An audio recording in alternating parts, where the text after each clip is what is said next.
जहां भौतिक विज्ञान की शक्ति समाप्त हो जाती है, वहीं से अध्यात्म की असली शक्ति का आरंभ होता है। आकाश और ब्रह्मांड में जितनी ऊर्जा, जितना रहस्य, उतना ज्ञान आज तक किसी वैज्ञानिक की पहुंच में नहीं आया। ना ही विज्ञान ने उस अनंत आकाश का अंत पाया, ना ही उस अनंत शक्ति का स्रोत। एक सेकंड में 3 लाख किलोमीटर की रफ्तार से दौड़ता प्रकाश क्यों इतना तेज चलता है? किस शक्ति से चलता है? और फिर भी आकाश का अंत क्यों नहीं मिलता? यह रहस्य कौन खोलेगा?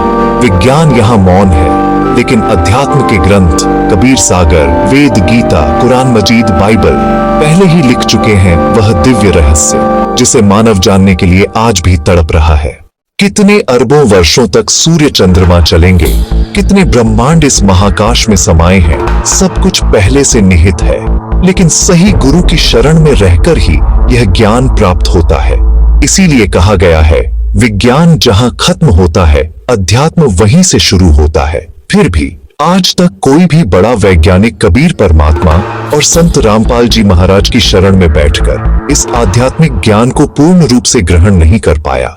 लाखों की संख्या में वैज्ञानिक हैं, पर उनमें से शायद 1-2 ने ही इस दिव्य ज्ञान की ओर कदम बढ़ाया है।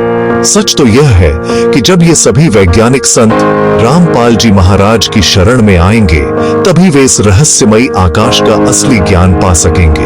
और जब वही वैज्ञानिक दुनिया को यह आध्यात्मिक सत्य बताएंगे, तब भटका हुआ मानव समाज पत्थर, गोबर, सूरज, चंद्र, कंकाल या किसी मूर्ति को भगवान मानने से बच जाएगा। फिर इंसान सीधे पूर्ण परमात्मा को पहचान पाएगा। और यह रहस्य, यह ज्ञान केवल संत रामपाल जी महाराज की वाणी से ही संपूर्ण रूप से समझा जा सकता है।